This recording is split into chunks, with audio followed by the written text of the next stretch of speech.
All right, so let's do spoiler free of Candyman. So we're going to keep it vague.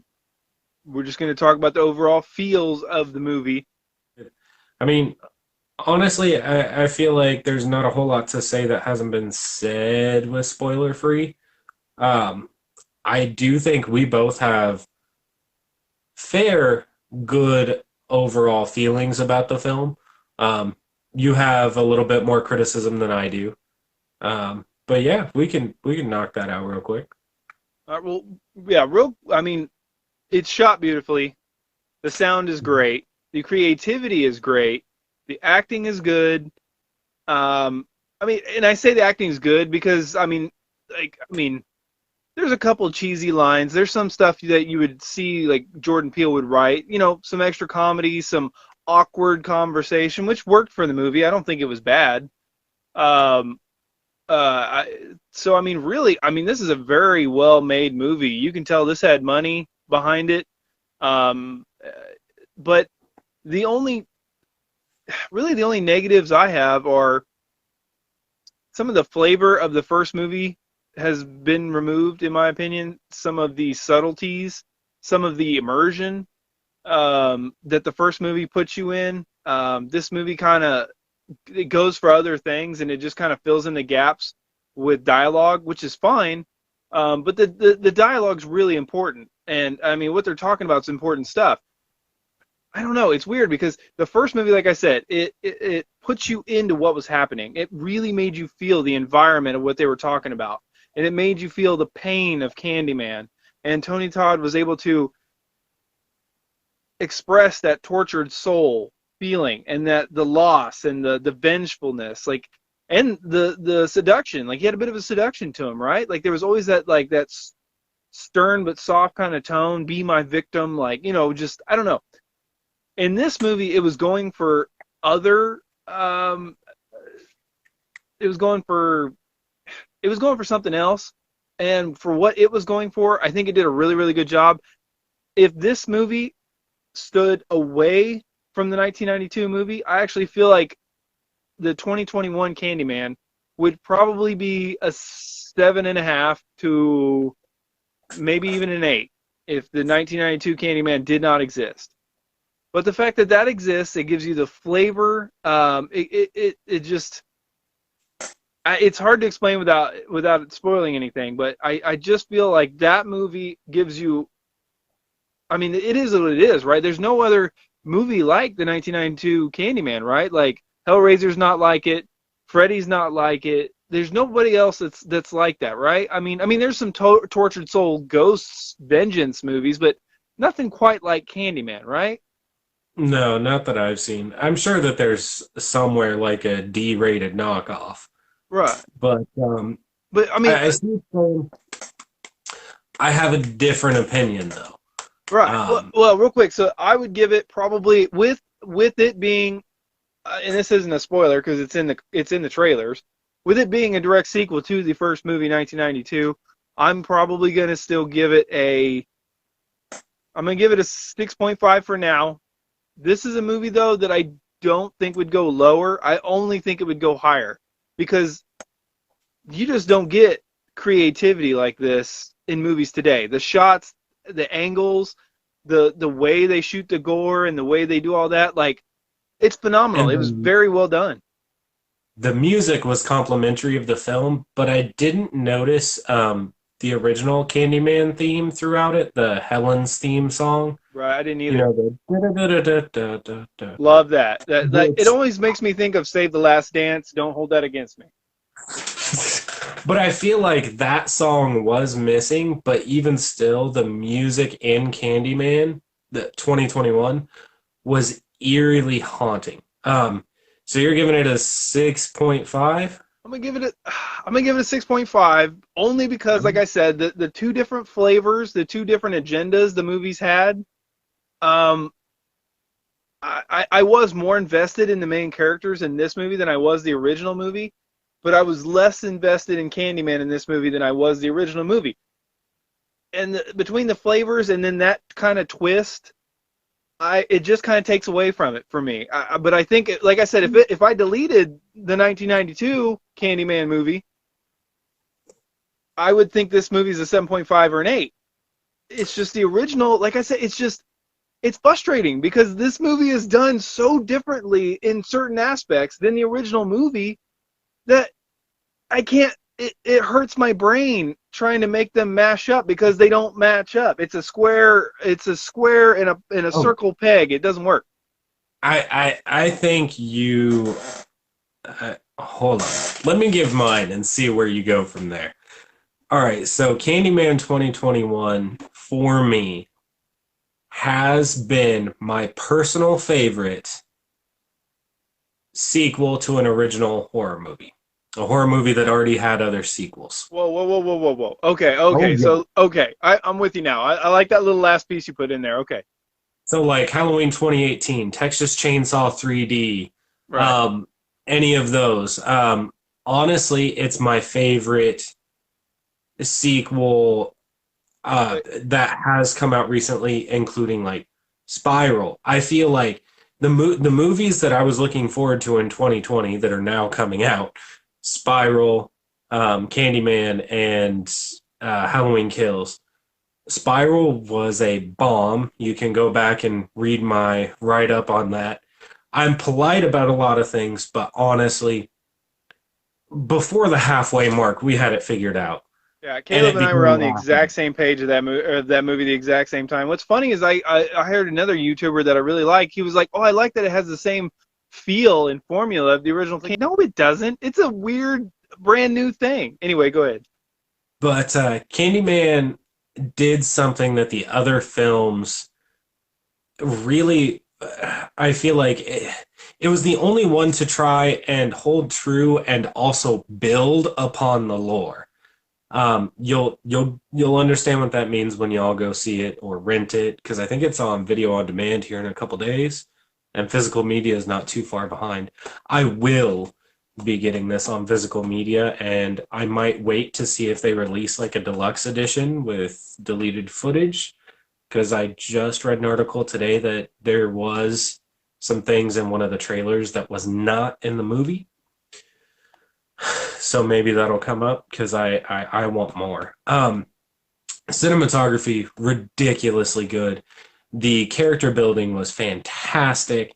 The story, the idea of using art to tell an artistic story, like the original Candyman, arguably is an artistic story. So they kind of ran with that. Maybe a little too on the nose of art, interpreting art, interpreting how many walls are we at? It's like 18 walls. But it was just so well done. With Spiral, you had a copy. They tried to copy and paste Saw 1, 2, and 4, but with a copycat killer. With Spoilers. Candyman, they built upon what was already there, and they didn't give anything away because they already kind of told you where they were going. But it was still shocking to watch throughout the film. The gore was, I I hazard to use the word, but it was beautiful. It was, you felt for these characters. Well, it was great. It's interesting because it's more artistically done. So it's Yes. great, Yeah. but compared to the original, it's kind of weak sauce. I would disagree. Well, no, and I don't mean that in a bad way. I mean, the original was more of a straight up, like, look, I just put my arm, or I just put the hook through this dude and look at it while it's sitting there spinning around. This one's more like, look at it from this shot, from this angle, from this aspect. So it was embracing that whole artistic side. And I like And that. it also, I mean, if you've watched the trailers, you already kind of get the idea of where it's going. When I watched the first trailer, I knew um, that we were going to see a passing of the torch in a way. And what they do with that actually made it make sense. Like, I feel like a lot of other movies suffer from when they try and make this approach, they fail miserably. And this one didn't.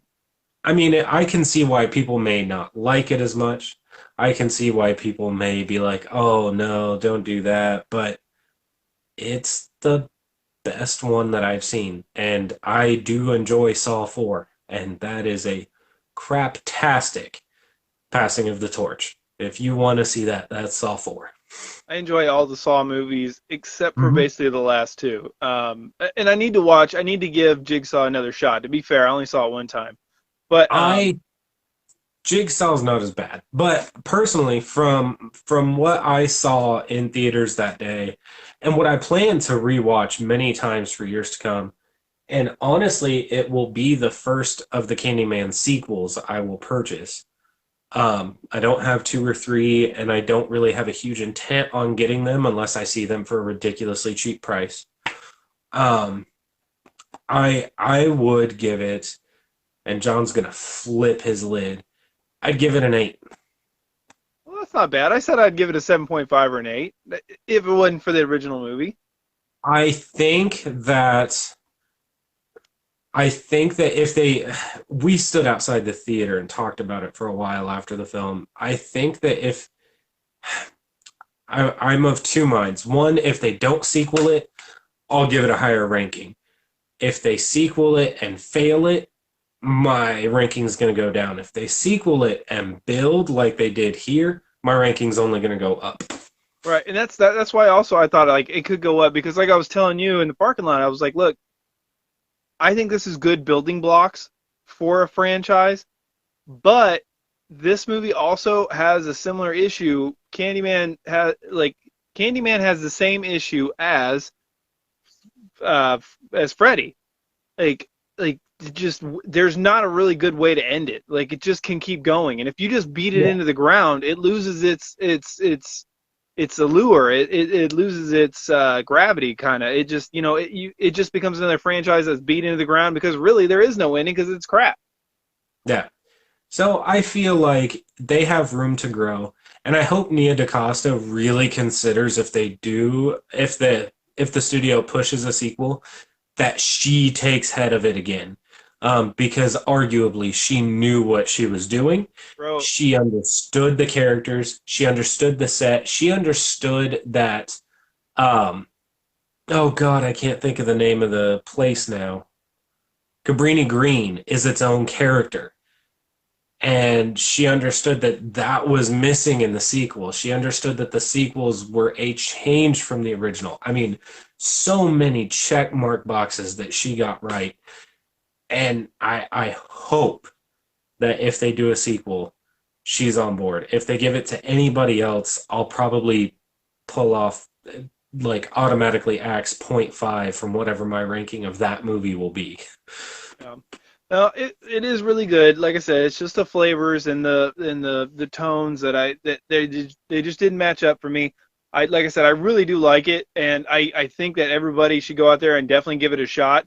I mean, but I don't think this is a movie that anybody should really hate. I've watched some interviews with people that they're like, well, explaining this was lazy, and just doing this was dumb, and like, well, yeah, but you don't always have to do it this way, and well, that was cheap, and like, okay, guy, like I understand that, like I said, there is a point a lot in this movie where it's very artistic, but it just goes for other things, and it just doesn't spend Yeah. its time like the original movie did. So yeah, I get what you're saying, and there is some validity to that. But one thing I want to touch on real fast, and I'm just barely going to touch it. Caleb and I both agree that this movie's not woke. Like it has a social commentary. It always had one since 1992. It's a part of the lore. It's a part of what it is. I mean, there are some things in there that it's embracing the times today. It's talking about how things are today, and things like that. There are a few moments where I was like, okay, that's a little on the nose. You probably could have done that a little bit more subtly or something like that. But in a movie where like, it's only got so much time, I'll give it a pass. Like I like those people. Like I understand that you're frustrated with some of the movies and they just have to cram agendas down your throat. But look, this is a movie that was built on social situations and the suffering of a group of people or the individual in the first movie based on racist blah blah blahs. Like you know what I mean? Like this.